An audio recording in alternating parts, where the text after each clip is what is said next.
Hey travelers, Mag here, coming at you from Rokkō Island, over on the east side of Kobe, coming on into the city of Osaka. Rokkō Island is a geocaching playground. Check that out.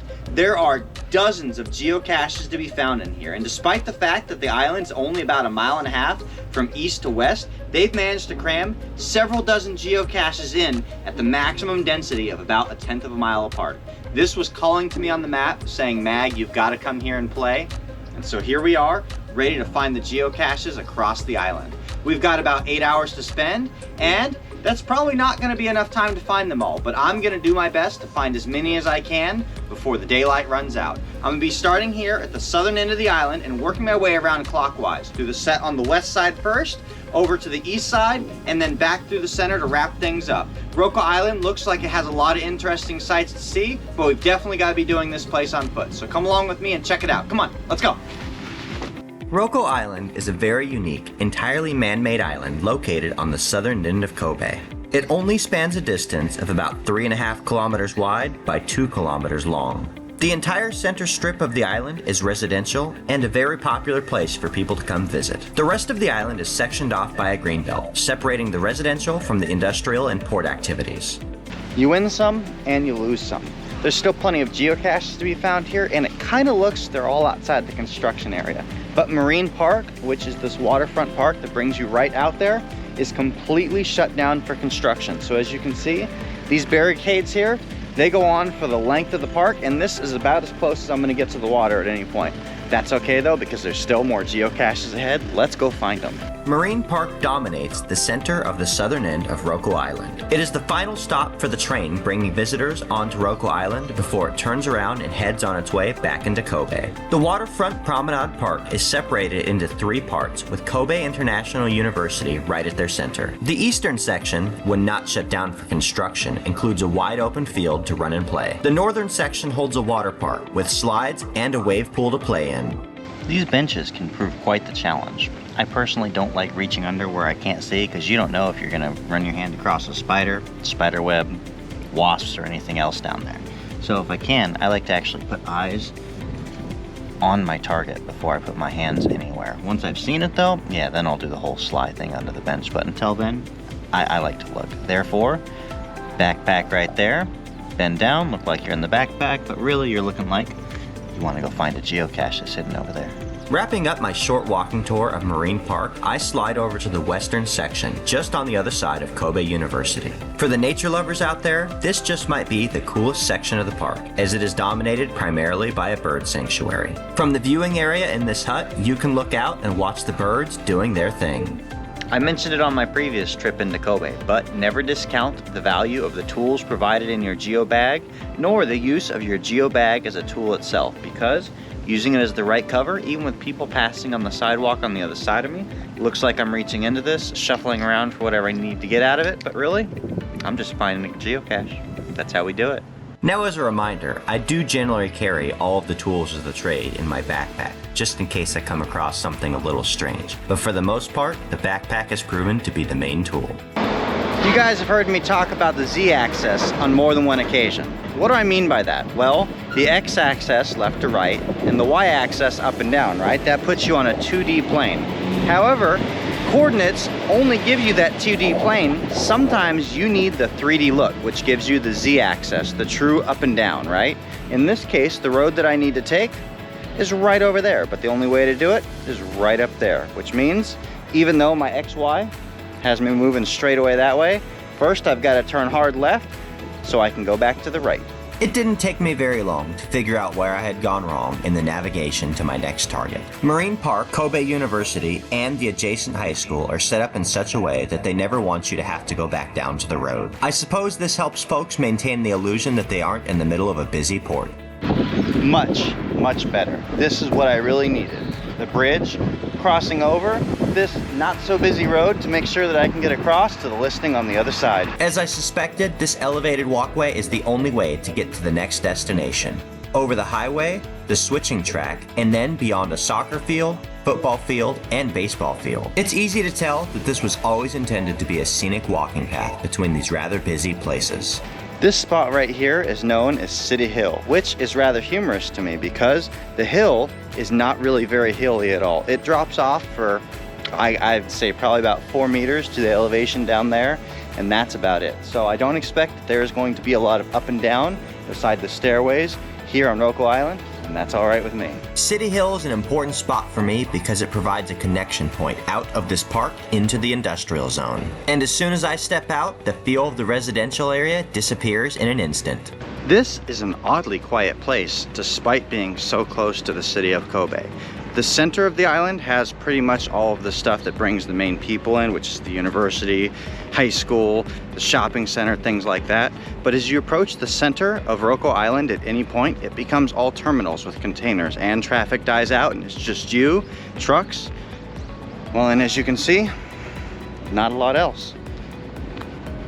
Well, not a lot else except for one thing. There are quite a few geocaches to be found here. The local hiders, Mathmore in particular, clearly went out of their way to ensure that this island became a geocaching playground.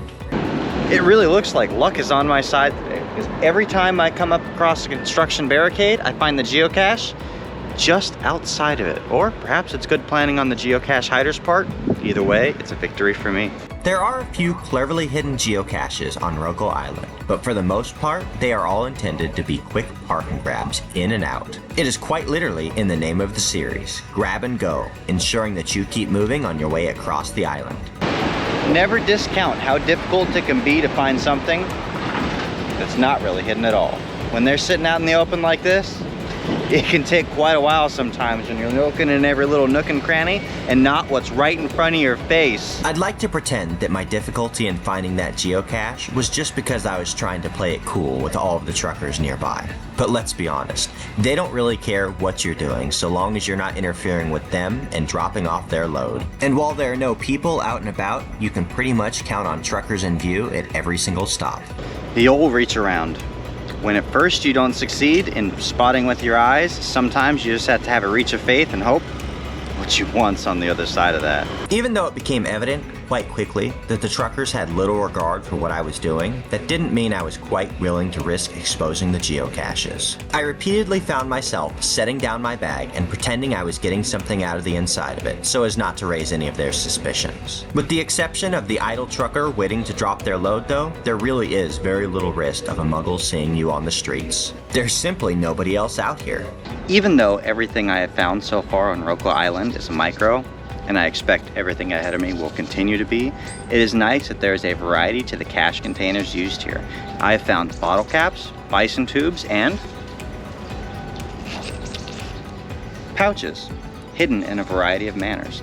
Spice of life, geocaching, right here on Rokkō Island. In what feels like the blink of an eye, I make it to the top of my clockwise loop at the center of the island. Rokkō Island City is a very strange city as Japanese cities go. When you come onto the island, you shoot straight down the main stretch from north to south, and that center strip is the city. To the left and right on both sides you have tall buildings and pretty much everything in the city.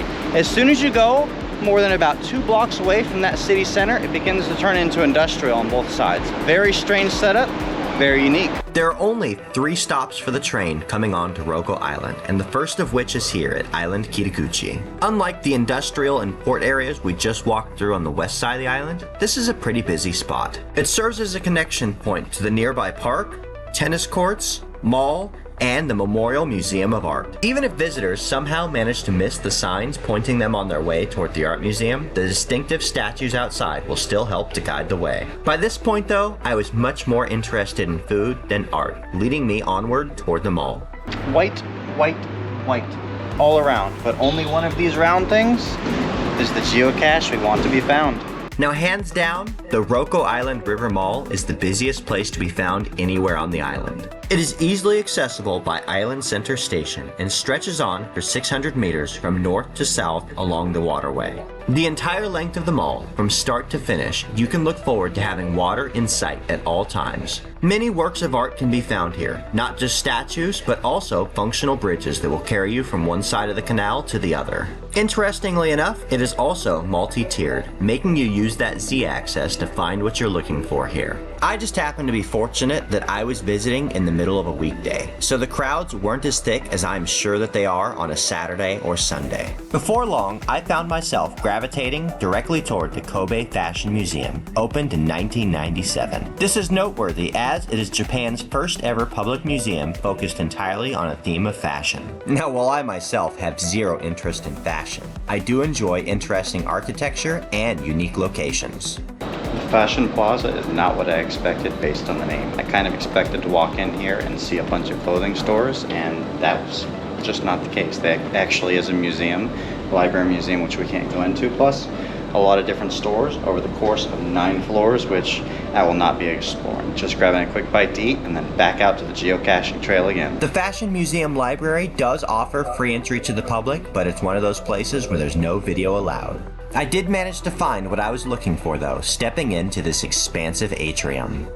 Man, when they say you can get just about anything out of a vending machine in Japan though, they are not joking. I've seen all kinds of things, but these desserts, oh, they look so good, don't they? I mostly stuck to ground level on my tour of the River Mall, but that didn't mean I could stay down there forever. At least one of the geocaches to be found here on the center of the island encourages you to use that Z-axis once again. I picked up my lunch and, wanting to sit outside to enjoy it, found this fountain to be an ideal location. Based on the time so far, it seems like I have a chance to clear the entire island, but only if I keep moving. So I chowed it down in a hurry and then got right back out on the trail again. There are two geocache listings hidden under the Orokohashi Bridge connecting Kobe to Rokkō Island. It's a double-decker bridge with inbound traffic coming on the lower side and outbound traffic going on the upper side. The 2 geocaches are hidden on the pedestrian walkway on the lower side, and the only way to get there is on foot, despite passing right by them in the car. Now, one of them says that it's on the east side, which is why I'm crossing over to take that approach up to the bridge. The other one doesn't say as much. The coordinates look like it's on the west side. So I suppose I'm gonna get there and see for myself if my ground zero is over here, or if it might as well be a mile away on the other side. The Rokkō is a cable-stay bridge with a semi-fan system, completed in 1976. It is one of only 2 bridges connecting Rokkō Island to the city of Kobe, spanning on for 220 meters. It is also the only connection point for trains coming onto the island and pedestrians, as the other bridge is an expressway for cars only. Touché, geocache hider. Touché. The hint on this one was anchor. It was only 500 feet down the bridge from the other one, and the page didn't say east or west, so I figured I'd get to the ground zero and see if there was an anchor around and look from there. However, it turns out there's an anchor over on the other side as well, which might as well be on the moon. So as close as I am to the ground zero, which is definitely that side, I'm still a long, long way away. I hang over the railing and enjoy the view for a few moments while I consider my options. I suppose I might as well take a trip to the moon though, because there's no way I'm going to clear Rokkō Island and leave this one geocache behind that I had on my target list. So around the other side I go, and back up once again. I'm actually a little frustrated with myself, only because I started on this end of the bridge first and would have saved myself a lot of walking had I just come out on this pathway and then circled around from the other side instead. Oh well, I suppose when you walk around Japan as much as I do, a few hundred extra meters doesn't really make that much of a difference anyway. I do like how both sides of the Rokkō give you something to look at both on the bridge and off the bridge as you make your way across it. I didn't even bother checking my GPS for reference because I was well aware that once I spotted the anchor on the other side, I was at ground zero. Being on the correct side of the bridge, at the correct anchor, makes all the difference. Anchors away. Successfully making my way across the Rokkō and then back again marked the completion of the halfway point of today's journey. By this point, I knew that I had a little bit more to look forward to in exploring the city center before I moved out to the east side and back into the industrial port areas. There may be no castles on this man-made island, but that's no reason that should stop us from finding a hide within a stone wall. And the glass jar at that. These are very fragile containers. Better be careful with it. Fortunately, that was the only glass container to be found anywhere on the island that I could lay my butterfingers onto. Every other container to be found here on Rokkō Island is significantly more durable and willing to stand up to any punishment that I might accidentally put it through. Being between all of these facilities that house shipping containers and are moving trucks in and out really decreases the left and the right lateral limits we're dealing with here, because pretty much everything has barbed wire on the fencing on either side of the road, which keeps you on your ground zero pretty much right on the spot, and you can't deviate all that much. That's making these hides go very quickly from one ground zero to the next. One of the 2 multis here on Rokkō Island, and the only one that I could actually complete today, takes you on a 3-stage adventure around Koyonishi Park. I like the style because it felt a little bit like a multi and a little bit like a letterbox. The first couple of stages have you make observations about what you can see in the park, counting objects and plugging those into the variables for the equation. The final stage, however, had a bit more of the orientation feel that I'm used to getting from letterboxes. Upon reaching this rather odd statue, I had to use the bearing and azimuth to walk over to where the ground zero was. I tried not to look too closely because it gave me kind of a funny feeling. I'm now just a little past halfway through my day here on Rokkō Island, and as you can see by the map, I'm just a little past halfway through finding all the geocaches. I've located everything but 2 geocaches on the west side of the island. Both of those were DNFs.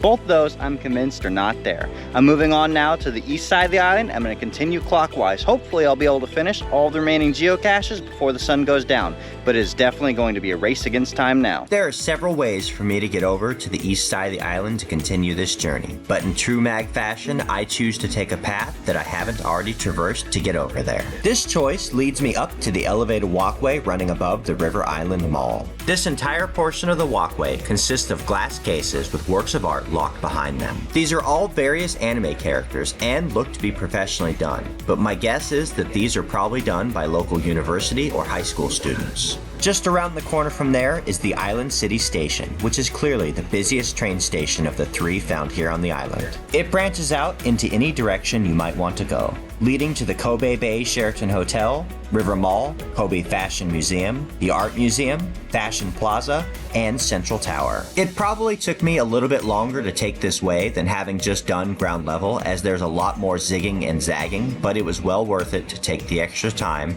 to explore a path that I haven't been on before. The telephone booth hide is becoming a real staple of geocaching here in Japan, and of course a working telephone.